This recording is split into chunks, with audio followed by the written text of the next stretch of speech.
Movie शुरू होती है ईवा नाम के लड़की से जो बहुत सालों के बाद अपने शहर वापस लौट आई है क्योंकि उसके क्लासमेट के दो फ्रेंड्स की आपस में एंगेजमेंट हो रही है। उसकी दोस्तों में लड़की का नाम डेनिका है। रिसेप्शन के दौरान जब वो नीचे खड़ी होकर अपने दोस्त डेनिका से बातें कर रही थी तो डेनिका का फियांसे ईवा के एक्स से बात कर रहा था। ईवा और उसका एक्स दोनों एक दूसरे को काफी बेहद पसंद करते थे, लेकिन किसी बात को लेकर उनका झगड़ा हो गया जिसकी वजह से वो दोनों में दूरियां हो गईं और आज ये सभी लोग इतने टाइम के बाद मिल रहे थे। एंगेजमेंट का फंक्शन खत्म होने के बाद चारों दोस्त साथ बैठकर बातें करते हैं। आज 4 जुलाई का दिन है, इसीलिए वो चारों ये डिसाइड कर लेते हैं कि 4 जुलाई को पहाड़ों पर जाकर वहां से आतिशबाजी देखेंगे। जब वो कार में बैठने वाले होते हैं तो वे अपने दूसरी फ्रेंड जिसका नाम स्टीवी है उसे देखते हैं। उन्होंने सोचा कि हम इतने टाइम के बाद एक साथ घूमने के लिए जा रहे हैं तो क्यों ना उसे भी लेकर चले। हमें यहाँ पर पता चलता है कि स्टीवी एक बार में काम करती है और जब ईवा उसके पास गई तो वो यह कहकर मना कर देती है कि सॉरी मुझे कुछ काम है, तुम लोग चले जाओ। लेकिन स्टीवी की दोस्त कहने लगी कि मैं यहाँ देख लूंगी, यहाँ के सारे काम को मैनेज कर लूंगी, अगर तुम जाना चाहती हो तो जा सकती हो। इसीलिए अपने दोस्त के भरोसे उनके साथ चली जाती है। कार से चट्टान के साइड पर ड्राइव करते हुए आगे बढ़ रहे थे कि तभी अचानक से डेनिका का फियांसे चीख मार देता है जिससे बाकी के सब बहुत ही ज्यादा डर जाते हैं। पता चला कि ये तो बस एक मजाक था। जल्द ही ये लोग अपने डेस्टिनेशन तक पहुंचकर कार से उतर जाते हैं। डेनिका का फियांसे अजीब ही तरह से बर्ताव किए जा रहा था जैसे वो आउट ऑफ कंट्रोल हो गया हो। अचानक उनके पास एक दूसरी कार आने लग गई और यह देखकर अपनी जगह से हटने का नाम ही नहीं ले रहा था। बाकी लोगों को उसके ऐसी हरकत पर काफी गुस्सा आता है और फिर एंड वक्त पर ईवा का एक्स उसे सामने से हटा देता है। सब उसे गुस्से से देखते हैं, लेकिन सामने से आ रही दूसरी कार रास्ते से हटकर बैरियर से टकरा जाती है जिससे वो वहीं खाई के बीच अटक गई। यह देखकर सब बहुत ही ज्यादा डर गए। ड्राइवर को बचाने के लिए दौड़कर कार के पास जाते हैं जो बहुत ज्यादा जख्मी हो गया था, लेकिन बहुत कोशिश के बाद भी कार का दरवाजा नहीं खुल रहा था। कार भी आगे बढ़ती रहती है। सब उसे पीछे की तरफ खींचने की कोशिश तो करते हैं लेकिन उसका कोई फायदा नहीं हो रहा था कि तभी अचानक से ड्राइवर डेनिका के फियांसे का शर्ट पकड़ लेता है, लेकिन किसी तरह से उसने उससे अपने आप को जल्दी से छुड़वा ली जिससे कार नीचे खाई वाली पानी में गिर जाती है। ईवा और स्टीवी कहने लग जाते हैं कि हमें उसे बचाना चाहिए, लेकिन नीचे जाने का कोई भी रास्ता दिखाई नहीं दे रहा था। डेनिका का फियांसे पुलिस को कॉल करने जा रहा था। तब डेनिका कहती है कि ये तो बस एक एक्सीडेंट था, इतना मत सोचो, ऐसे रोड्स पर इस तरह के एक्सीडेंट होते रहते हैं। लेकिन ईवा का एक्स कहता है कि हम यहाँ रोड के बीच खड़े हुए थे, हमारी ही गलती है, एक तरह से हम उसका खून ही कर रहे हैं। कुछ देर बाद डेनिका का फियांसे वापस आया, कहने लगा कि पुलिस आ रही है और हमें यह जगह छोड़ देनी चाहिए। स्टीवी और ईवा को यह प्लान सही नहीं लग रहा था, लेकिन डेनिका का फियांसे उन्हें मना लेता है कि वो पुलिस स्टेशन जाएंगे। ईवा का एक्स कहता है कि उसे बचाना मुमकिन नहीं था, आखिर हमने तो की थी ना, इसीलिए हमें यहाँ से अब चले जाना चाहिए। जब पुलिस को गुजरते हुए देखा तो वो लोग वहाँ से निकल जाते हैं। वो अपने घर की तरफ मोड़ने लग गए। यह देखकर ईवा हैरान रह गई कि वो पुलिस स्टेशन नहीं जा रहे, सब अपने घर पहुँच जाते हैं। डेनिका का फियांसे कहने लगा कि अब हम सभी लोग अलग हो जाते हैं और इस बात को हमेशा के लिए भूल जाते हैं। वो कहते हैं कि पुलिस इस मामले को देख लेगी और अब हमें फिक्र करने की कोई बात नहीं है। ईवा को उनकी यह आइडिया पसंद नहीं आता और वो बिना कुछ कहे चली जाती है। इस एक्सीडेंट को गुजरे हुए 1 साल हो गया था। ईवा फिर से अपने शहर में वापस आने लगी डेनिका की ब्रैडली शॉवर के लिए। जी हाँ, आपने सही सुना, अब उसकी शादी होने वाली है, लेकिन अपने फियांसे से नहीं बल्कि किसी और लड़के से, क्योंकि उसने उस हादसे के बाद अपने फियांसे से रिश्ता तोड़ लिया था। ईवा फ्लाइट में एक लड़की से मिली जो कि पॉडकास्टर होती है। यह सुनकर कि वो भी उसी जगह पर जा रही है तो ईवा उसे लिफ्ट के लिए पूछती है। ईवा का एक्स उन्हें लेने के लिए अपनी कार को लेकर आया हुआ था, इसीलिए दोनों लड़कियां गाड़ी में बैठकर जाने लग गईं। यह देखकर डेनिका बहुत ही खुश हुई और ईवा से काफी अच्छे से मिलती है। यहाँ पर स्टीवी भी आकर उससे मिलती है, जिसके बाद डेनिका सभी के बीच बैठकर उनके दिए हुए सारे गिफ्ट को देखने लग जाती है। तभी एक लेटर नीचे गिरा। वो उसे जैसे ही खोलती है तब अंदर एक कार्ड था जिसके ऊपर लिखा हुआ था I know what you did last summer, यानी मैं जानता हूँ कि तुमने पिछली गर्मियों में क्या किया हुआ था। डेनिका हैरान हो जाती है और पूछने लग जाती है कि ये किसने भेजा है, लेकिन कोई भी नहीं जानता था। बाद में वो उन्हें कार्ड दिखाकर बताती है कि ये सब मेरे एक्स फियांसे का ही काम है, क्योंकि वो पिछले साल के हादसे से पागल हो गया था और इसीलिए हम अलग हो गए। ईवा का एक्स उस हादसे के बारे में बताते हुए कहता है कि जो आदमी मरा था उसकी कोई फैमिली नहीं थी। डेनिका के एक्स के डैड जो शहर के मेयर भी हैं, उन्होंने ने ही ही उस केस को हैंडल कर रखा था ताकि उस हादसे में उनके बेटे का नाम ना आए।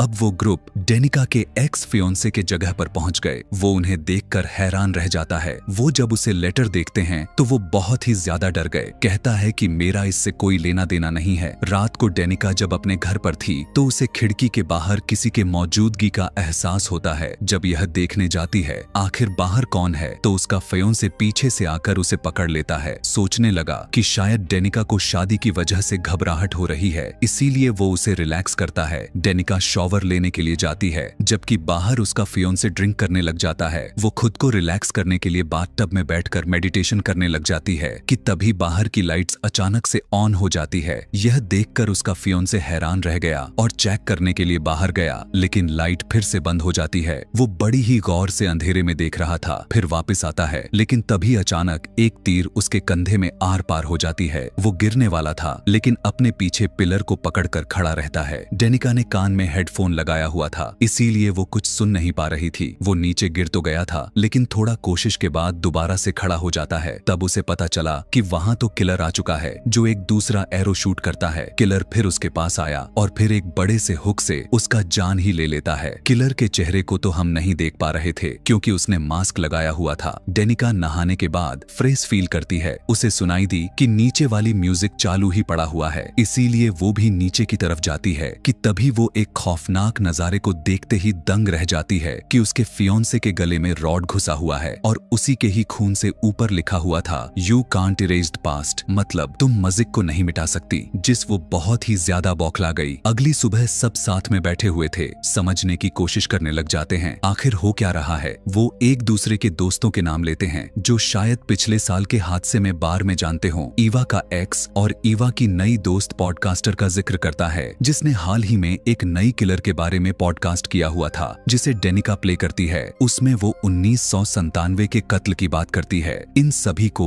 एक ही किलर ने हुक से मारा हुआ था। अब यह जानकर कि ये सब जवान लड़का और लड़की को मारने वाला एक ही किलर था, हुक वाला, तो वे सभी काफी चौंक जाते हैं और डर भी गए थे। लेकिन ईवा कहती है कि उस पॉडकास्टर को किलर समझना पागलपन है, क्योंकि अभी ही तो वो मुझसे मिली है। अगले सुबह ईवा पॉडकास्टर से मिलकर पूछने लगती है कि तुम थोड़ा मुझे अपने बारे में तो भी बताओ। पॉडकास्टर उसे एक पुराने घर में लेकर आई और पागलों की तरह बर्ताव करते हुए बार बार 1997 की कत्ल की बात करती रहती है जो वो सीरियल किलर ने किए थे। फिर वो ईवा के कान में धीरे से कहती है कि किलर ने अपने विक्टिम्स, यानी जो अब वो शिकार बनाएगा, मारेगा, उनके लिए एक नोट छोड़ा है जिस पर लिखा था I know what you did last summer, और वो उसे दिखाती भी है। वो ईवा को एक प्रोफेशनल लेडी और रे नाम की आदमी के बारे में भी बताती है जो उस टाउन के हादसे की सर्वाइवर्स थे, यानी किलर से जिंदा बचने वाले 2 लोग। वो ईवा को और भी डराने लग जाती है, कहती है कि इंतजार करो और खुद ऊपर चली जाती है। ईवा मदद के लिए कॉल करती है। जैसे जैसे उसका इंतजार बढ़ता चला गया, वो अचानक से किलर को अपने सामने खड़ा हुआ देख पाती है। उसने सोचा कि ये पॉडकास्टर है जो मेरे साथ मजाक कर रही होगी, लेकिन वो तो उसी टाइम ऊपर दिखाई दी। इसका मतलब ईवा के सामने सच में वो किलर ही था। अचानक वो किलर ईवा पर हमला कर देता है। ईवा भी किलर हर अटैच से बचती रहती है। वो चाकू से किलर को ही जख्मी कर देती है। फिर वो किलर के सामने चाकू करते हुए खुद को एक रूम में लॉक्ड कर लेती है। कुछ देर के बाद जब उसे एहसास हुआ कि किलर अब वहां पर नहीं है, तब वो बाहर निकल कर आई। तभी पॉडकास्टर भी वहां पर आ जाती है, लेकिन तभी ईवा के ऊपर एक बड़ा सा पिंजरा आ गिरता है जिससे वो कैद हो गई। वो घबराते हुए पॉडकास्टर से कहती है जल्दी जाओ और मदद लेकर आओ, तो वो वहां से भाग जाती है। पॉडकास्टर खुद को एक हाथ से चलने वाले लिफ्ट में पाती है, इसीलिए वो उसे खींचने लग गई। लेकिन उसी समय किलर भी यहाँ आ गया था। ईवा भी पिंजरे की नट्स को हटाने की कोशिश करने लग जाती है, जबकि पॉडकास्टर ऊपर एक स्टोर रूम में पहुंच चुकी थी जहां पर बहुत सारे डम्मी रखे गए थे। किलर पीछे से आकर उसके गले को जकड़ लेता है और जब गला घोंटने की कोशिश करता है तो किसी तरह वो किलर का मास्क हटा देती है। वो जो भी था, पॉडकास्टर उसे पहचान लेती है। इतने ही देर में स्टीवी ईवा की मदद करने के लिए पहुंच चुकी थी। और जैसे ही वो लोग बाहर निकलते हैं, पॉडकास्टर की लाश ऊपर से गिरकर लटक गई। पुलिस इस क्राइम सीन पर पहुंचकर मामले को हैंडल करने लग जाती है और कहती है कि कल सुबह टाउन के एक हॉल में मीटिंग है, तो उन सब लोगों का वहां पर आना जरूरी है। उन्हें अब समझ में नहीं आ रहा था कि आखिर क्या करे, लेकिन ईवा के पास एक प्लान था। दरअसल वो था सर्वाइवर प्रोफेसर, जो अपने स्टूडेंट्स को पढ़ा रही होती है। जैसे ही वो बाहर आई, ईवा फौरन उसके पास जाती है, लेकिन वो अपने पास्ट के उस हादसे के बारे में कोई भी बात नहीं करना चाहती थी। लेकिन ईवा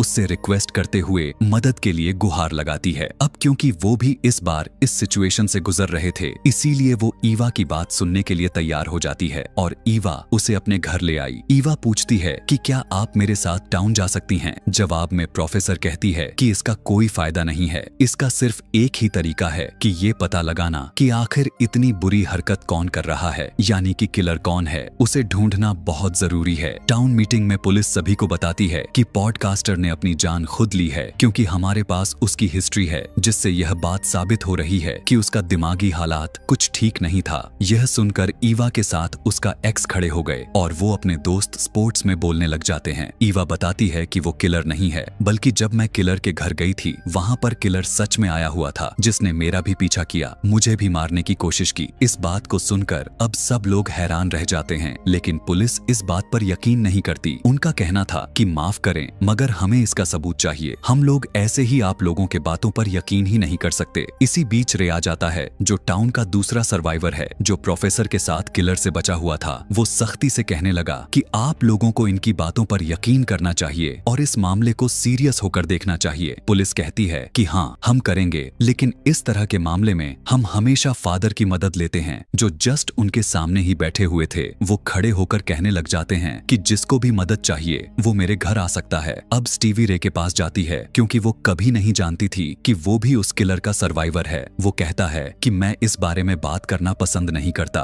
तब स्टीवी कहती है कि मैं अपने दोस्तों के साथ कुछ सवाल पूछने के लिए आई हूँ। यहाँ पता चलता है कि रे पहले प्रोफेसर का हस्बैंड था। उसे यह बात बिल्कुल भी पसंद नहीं आती कि मेरी एक्स वाइफ यानी उस प्रोफेसर ने इन लोगों से कहा है कि वो किलर को ढूंढे। डेनिका का एक्स फियांसे कहता है कि मुझे सिर्फ एक ही हल दिखाई दे रहा है और वो है इस टाउन से भाग जाना। लेकिन रे, जिसे इस बात के बारे में काफी अच्छे से पता था, वो कहता है कि ये अच्छा आइडिया साबित तो नहीं होगा। इसी बीच वो पुलिस रिपोर्ट को देखते हैं, जिसके मुताबिक मरने वाला आदमी शराब पीकर गाड़ी चला रहा था और वो गाड़ी भी चोरी की थी। रे कहता है कि हमें पता करना होगा कि वो कार किसके नाम से थी। इसीलिए वो टाउन के उस कार सर्विस में जाते हैं जहां गाड़ियां रेंट पर दी जाती थीं। वहां के आदमी से पूछने लग जाते हैं कि क्या हमें पुराने गाड़ी के बारे में इंफॉर्मेशन मिल सकती है। हमारे पास लाइसेंस नंबर प्लेट कुछ भी नहीं है। ईवा यहाँ पर एक ड्रामा करने लग जाती है कि वो मेरा भाई था, जो वो उस कार एक्सीडेंट में मारा गया था, इसीलिए वो आदमी उन्हें इंफॉर्मेशन निकाल कर दे देता है। रे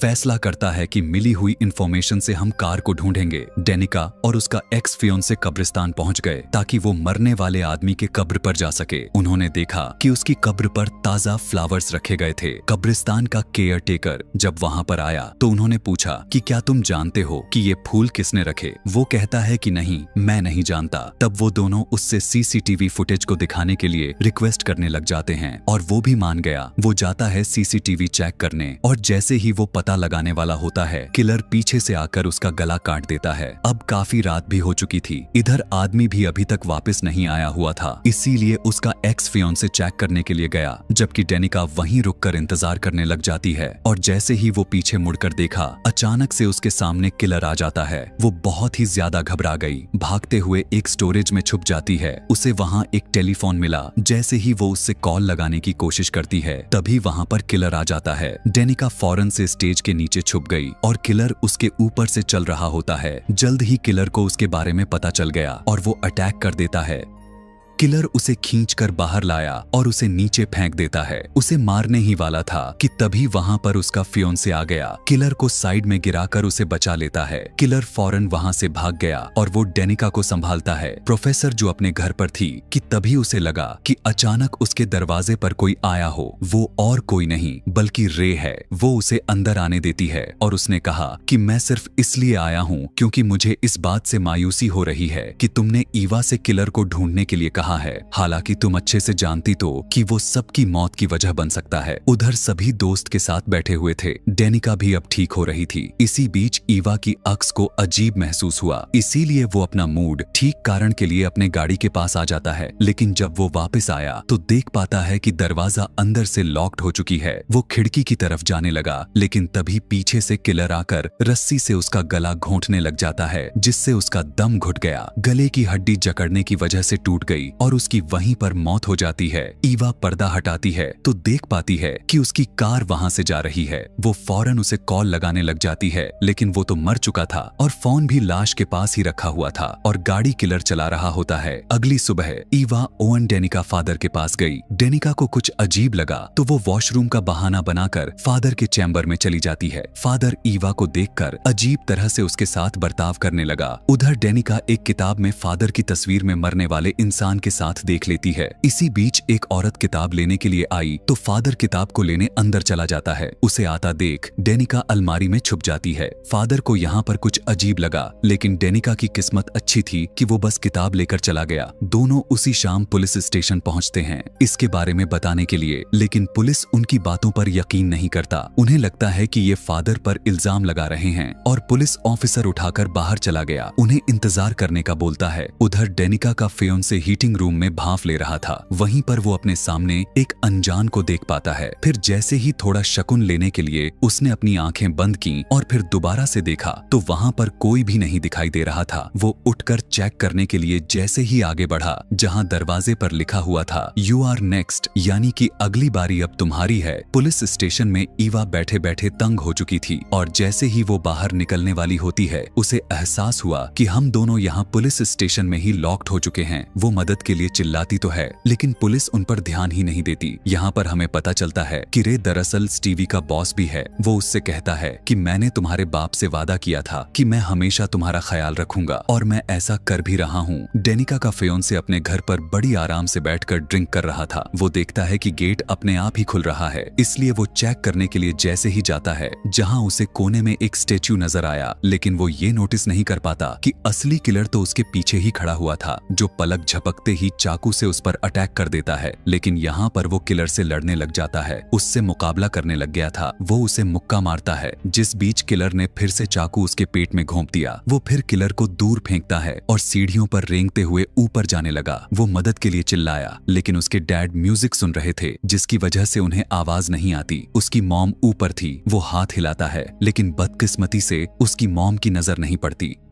फिर आखिर में किलर आकर उसे खींचकर अपने साथ लेकर जाता है। फिर उसके डैड ने म्यूजिक बंद करके जैसे ही वो बाहर आए तो ये देखकर वो घबरा गए कि मेरा बेटा इतना जख्मी है। वो फौरन उसके पास भाग कर आए, लेकिन तभी वहां पर भी किलर आकर अपने हुक को उनके गले के आर पार कर देता है, जिससे उसके डैड की वहीं पर मौत हो जाती है। पुलिस स्टेशन में डेनिका की आंख लग गई और वो बहुत ही डरावना सपना देखती है, जिसमें एक ब्यूटी क्वीन थी जिसकी वो फैन थी। उसका चेहरा अचानक से बिगड़ने लग गया और देखते ही देखते बुरी तरह से खराब हो जाता है। फिर उसने हुक से डेनिका पर अचानक से हमला कर दिया। ये देखकर डरते हुए उसकी आंख खुल जाती है। पुलिस उन दोनों को छोड़ देती है और सब क्राइम सीन पर पहुंचते हैं, जहां डेनिका के फियोंसे और उसके डैड का खून हुआ था और उनकी लाशें बुरी तरह से वहां लटकी हुई थी। अपने फियोंसे की लाश देखकर तो डेनिका बहुत ही बुरी तरीके से चिल्लाने लग जाती है, रोती है। तब उसके दोस्त उसे वहां से लेकर चले जाते हैं। रे उन्हें राय देते हुए कहने लगता है कि कश्ती के जरिए इस टाउन से भाग जाए, इसीलिए वो ईवा के एक्स के कार के पास आई। यहाँ पर उसे उसकी भी लाश मिल जाती है। ईवा भी रोने लग जाती है। तब उसके दोस्त उसे भी बाहर ले आते हैं। अब ना चाहते हुए भी तीनों लड़कियां कश्ती में बैठकर वहां से निकल जाती हैं। पुलिस को भी अब फादर पर शक होने लग गया था, इसीलिए वो उसे अरेस्ट करने के लिए उसके घर पर जाते हैं। लेकिन वहां जाकर वो यह देखकर हैरान रह गए कि फादर की भी मौत हो चुकी है। डेनिका और ईवा दोनों ड्राइवर के कैबिन में थी, जहां उन्हें किसी चीज की गिरने की आवाज आती है। इस बीच पुलिस को फादर के घर पर एक ग्रुप की तस्वीर मिली, जहां वो मरने वाले आदमी की पार्टनर को देख पाते हैं, जो वो और कोई नहीं बल्कि स्टीवी ही थी। और यहाँ पर यह राज खुलकर सामने आता है कि किलर कोई और नहीं बल्कि स्टीवी ही किलर है, जो अब उन दोनों के साथ बोट पर थी। स्टीवी यानी किलर अचानक से डेनिका पर अटैक कर देती है। फिर वो उनके सामने उनका असली चेहरा दिखाती है कि हाँ मैं किलर हूँ। यह देखने के बाद तो दोनों की होश ही उड़ जाते हैं। ईवा उसे पागल पागल कहती है। तब स्टीवी ने कहा, मैं एक स्ट्रॉन्ग आजाद ख्याल की लड़की हूँ, मुझे तुम पागल तो हरगिज नहीं कह सकती। फिर वो कहती है कि जब मेरे मॉम डैड की मौत हुई थी तो कैसे किस तरह से सब ने मुझे अकेला छोड़ दिया, जिस वजह से मैं पूरी तरह से टूट गई। मैं फिर उस आदमी से मिली जिसे कार एक्सीडेंट में तुम लोगों ने मार दिया। वो मेरा इकलौता सहारा था। पहले मुझे पता नहीं था कि आखिर वो कौन है, लेकिन जब मुझे उसकी लाश मिली तो मैं एकदम से एक बार फिर टूट गई। तुमने मेरे प्यार को मुझसे छीना था। डेनिका पूछती है कि अब ये सब बताने का क्या मकसद है तुम्हारा। वो कहने लगती है कि जैसे तुमने मेरा प्यार छीना था, मुझे तकलीफ दी थी, तुम भी मेरी ही तरह वही दर्द महसूस करो, इसीलिए मैंने भी वैसा ही किया। तुम दोनों से तुम्हारा प्यार छिन लिया। ईवा फ्लेयर गन देखती है और उसे उठाने जाती है, लेकिन स्टीवी ने उसे रोक दिया। तभी हुक नीचे गिर जाता है और डेनिका उसे लेकर भाग जाती है। स्टीवी उसका पीछा करती है और तभी यहाँ रे भी मदद के लिए आ जाता है। वो स्टीवी के पास पहुंचता है और गन पॉइंट कर देता है, लेकिन वो डेनिका को अपने हुक की नोक पर पकड़ी हुई थी। लेकिन किसी तरह डेनिका उसे मारकर खुद को छुड़ा लेती है। रे के पास अब कोई रास्ता भी नहीं बचा हुआ था,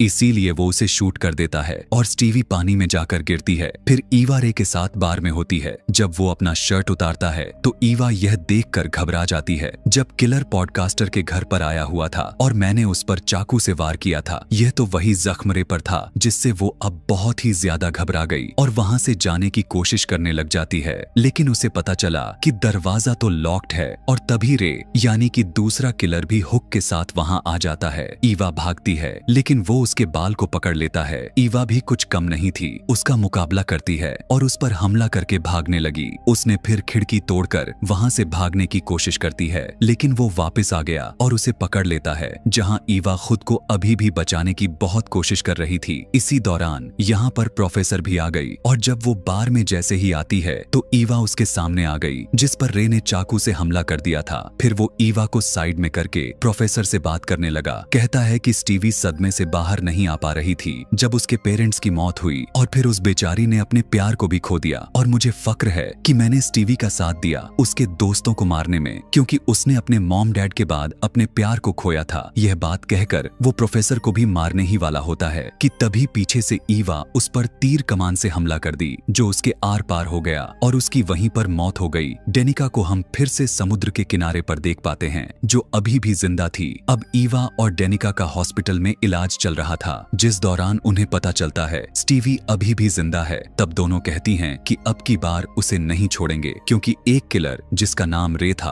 अब वो तो मर चुका है, तो दूसरी किलर स्टीवी का मरना जरूरी है और अब वो उसे मार कर ही दम लेंगे, ताकि इन्हें अपनी पूरी जिंदगी जीने में कोई परेशानी दिक्कतों का सामना ना करना पड़े, उन्हें खतरों का डर ना रहे। और इसी के साथ ये कहानी यहीं पर ही खत्म हो जाती है।